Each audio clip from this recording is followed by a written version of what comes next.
Hello humans, my name is EJ.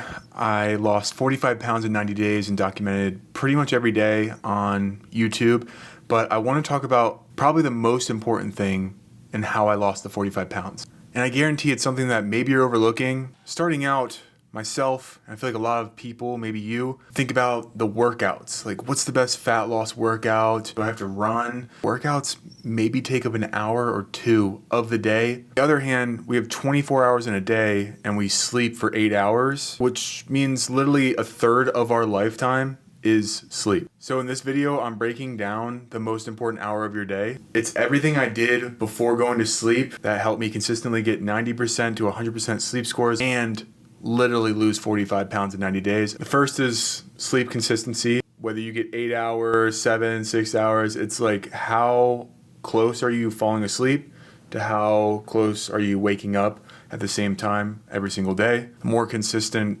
the wake up and go to beddy times are, studies show that it has better heart health, better metabolic health, lower inflammation, and it's literally one of the most simplest things you can do. Second most important thing is stop eating 2 to 3 hours before bed. When you eat too close to beddy time, your body is still awake digesting food while you sleep. Which keeps us away from deep sleep. Deep sleep is super important. That's when our body is doing like our repair work from the day before and setting us up for success the next day. So try to stop eating at least 2 hours before bed. 3 is most ideal. Speaking of 3, number 3 is caffeine cutoff.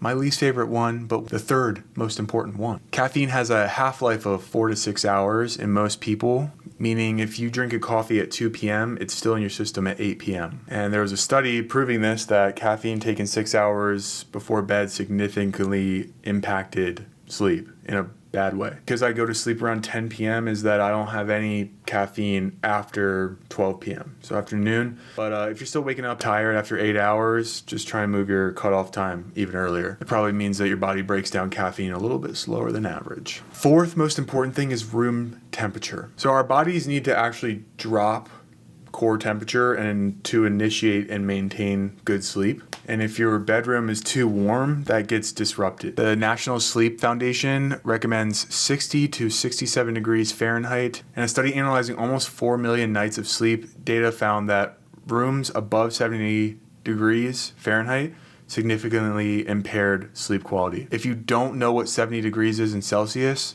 look it up. We don't speak Celsius on this channel. Cool room, heavy blanket, your body does the rest. I usually rock with my bedroom at 65 or 66. The fifth most important thing on this list is nasal breathing during sleep. Our nose is a natural air filtration system and increases like how well we absorb oxygen, air, by up to 20% compared to mouth breathing. Mouth breathing is for mouth breathers. And if you wake up with dry mouth, brain fog, snoring, you're probably a mouth breather, and we don't want to be a mouth breather. I personally hate mouth tape. I don't like the feeling of it. It feels like I'm being a hostage. So I do nasal strips instead. They're really simple, they're cheap, and they are effective. I have literally doubled my sleep scores from nasal breathing. Nose strips, I try and put everyone on them. The sixth most important thing when it comes to sleep optimization is blue light versus red light.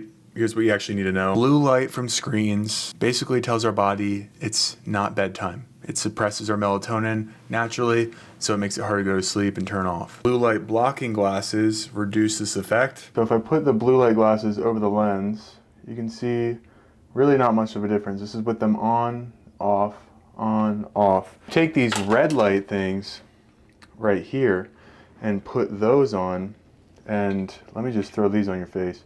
Bam. Completely different.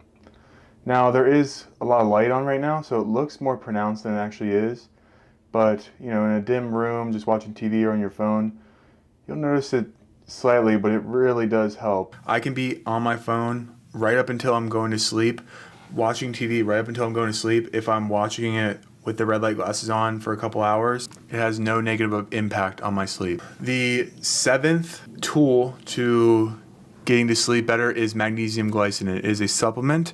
I take 200 milligrams of it about an hour to 2 before I go to sleep. The main thing is that it helps part of our body that tells us get out of fight or flight and let's go into rest and chill mode. And studies show that magnesium supplementation is associated with better sleep duration, deeper sleep, improved sleep efficiency, and heart rate variability. I've definitely noticed that for myself.